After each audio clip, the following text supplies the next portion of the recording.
محترم حضرات،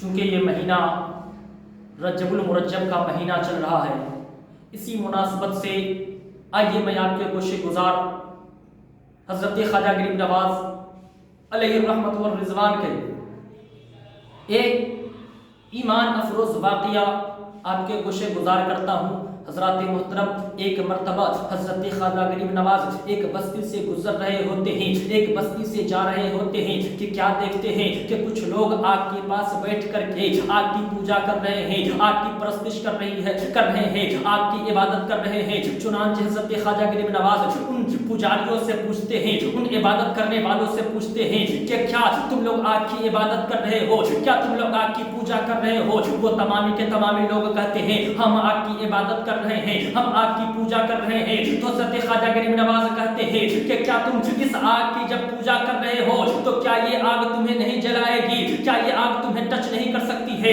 تو وہ پجاری کہتے ہیں کہ آگ کی صفت ہوتی ہے جلانا، آپ یہ کیسی باتیں کر رہے ہیں کہ آگ کے اندر اگر ہم ہاتھ ڈالیں گے تو ہاتھ جل کر راکھ ہو جائے گا، آگ کو اگر ہم چھونے کی کوشش کریں گے تو آگ ہمیں جلا ڈالے گی، کیونکہ آگ کی صفت ہوتی ہے کہ آگ کسی کو بھی بخش نہیں سکتی ہے، آگ کی صفت جلانا ہوتی ہے۔ چنانچہ حضرت خواجہ غریب نواز کہتے ہیں کہ اس صفت کو پروردگار عالم جس کی میں عبادت کرتا ہوں، جس کی میں پوجا کرتا ہوں، وہ ہمارا خدا ہے، وہ خدا چاہے تو اس صفت کو بھی بدل دیتا ہے، بلکہ پروردگار عالم نے اس آگ کی صفت جو جلانا ہے اس کو بھی بدل کر رکھ دیا ہے۔ آپ ذرا ملاحظہ کریں کہ حضرت ابراہیم علیہ السلام کو جب نار نمرود میں ڈالا جا رہا تھا، جب آگ میں ڈالا جا رہا تھا تو ایک فرشتہ آتے ہیں، اور آنے کے بعد کہتے ہیں اے ابراہیم علیہ السلام آپ حکم دے تو میں اس قدر بارش برساؤں کہ یہ آگ بجھ جائے۔ چنانچہ حضرت ابراہیم کہتے ہیں کہ تمہاری کوئی ضرورت نہیں ہے۔ ایک فرشتہ آ کر کہتا ہے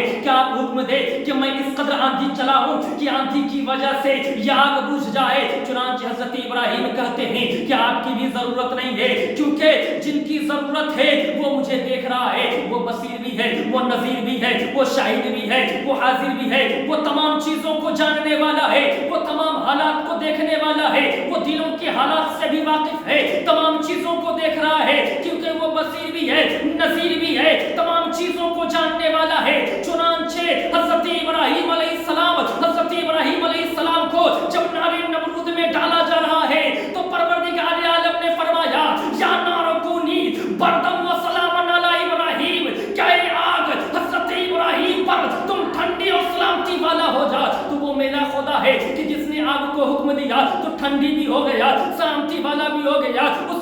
اس آگ کی صفت تو یہ تھی کہ وہ جلا کر راکھ کر دیتی، لیکن اس آگ نے حضرت ابراہیم علیہ السلام کو نہیں جلایا، حضرت ابراہیم علیہ السلام کا کچھ بگاڑا نہیں، حضرت ابراہیم علیہ السلام کو ہلاک و برباد نہ کیا۔ میں اس خدا کی عبادت کرتا ہوں۔ خواجہ غریب نواز نے کہا میں اس خدا کی عبادت کرتا ہوں جو خدا چاہے تو اس آگ کی صفت کو بدل دے۔ چنانچہ اس پجاریوں میں ایک بچہ بھی موجود رہتا ہے۔ حضرت خواجہ غریب نواز اس بچے کو اٹھاتے ہیں، حضرت خواجہ غریب نواز اس بچے کو پک اپ کرتے ہیں، اپنے گود میں لیتے ہیں، اور گود میں لینے کے بعد اس آگ کے اندر چلے جاتے ہیں۔ اب جتنے پجاری ہیں دیکھ کر دنگ رہ رہے ہیں، جتنے بھی وہاں پر پجاری ہیں تمام کے تمام پجاری دنگ رہ جا رہے ہیں۔ چنانچہ اتنے میں پوری بستی میں خبر پھیل جاتی ہے کہ ایک درویش ہے جو ایک بچے کو اٹھا کر کے آگ کے اندر چلا گیا ہے۔ مجمع لگ جاتا ہے۔ چنانچہ کچھ وقت کے بعد حضرت خواجہ غریب نواز اس بچے کو لے کر کے آگ سے نکل رہے ہیں۔ کیا دیکھتے ہیں کہ تمام کے تمام لوگ اسی انتظار میں ہیں کہ اس درویش کا کیا ہوا ہے۔ چنانچہ حضرت خواجہ غریب نواز اس بچے کو گود میں اٹھائے ہوئے اس آگ سے نکل رہے ہیں۔ جب تمام لوگ دیکھتے ہیں تو سوال کرنے لگتے ہیں آخر وجہ کیا ہے کہ یہ آگ آپ کو جلا نہیں رہی ہے، آگ کی صفت کی جلانا، لیکن یہ آگ آپ کو جلا نہیں رہی ہے، آخر ماجرا کیا ہے؟ تو حضرت خواجہ غریب نواز کہتے ہیں میں اس خدا کی عبادت کرتا ہوں جو خدا اس آگ کی صفت کو بھی بدل دیتا ہے، اور اسی خدا نے ہمیں یہ حکم دیا کہ میں آگ کے اندر جاؤں۔ چنانچہ میں اسی کے حکم کی تعمیل کرتے ہوئے میں آگ کے اندر گیا، اور وہ خدا ہمیں آگ سے سلامتی عطا فرما دیا ہے۔ جب اتنا دیکھتے ہیں تو تمام کے تمام لوگ آپ کے ہاتھ پر اپنی ہاتھ کو دے دیتے ہیں یا پڑھ لیتے ہیں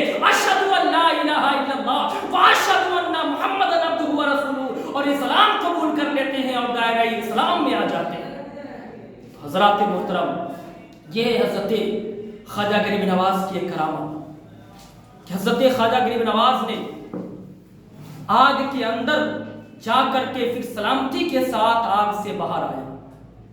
تو یہ ہے اللہ پر یقین کرنے کا نام کہ حضرت خواجہ غریب نواز نے خدا پر یقین کیا. یقین کامل تھا کہ اگر میں آگ میں جاؤں تو وہ خدا ہمارے حالات سے واقف ہے، دیکھنے والا ہے، سننے والا ہے، چنانچہ وہ ہمارے حالات کو دیکھ رہا ہے. تو حضرت خواجہ غریب نواز نے خدا پر یقین کر کے وہ آگ میں جاتے ہیں اور پروردگار عالم انہیں آگ سے سلامتی بھی عطا فرما دیتا ہے. تو یہ ہے حضرت خواجہ غریب نواز کی ذات. ہمیں اور آپ کو چاہیے کہ حضرت خواجہ غریب نواز کے معمولات پر عمل کرنے کی کوشش کرنی چاہیے اور ان کے بتائے ہوئے راستے پر چلنے کی کوشش کرنی چاہیے.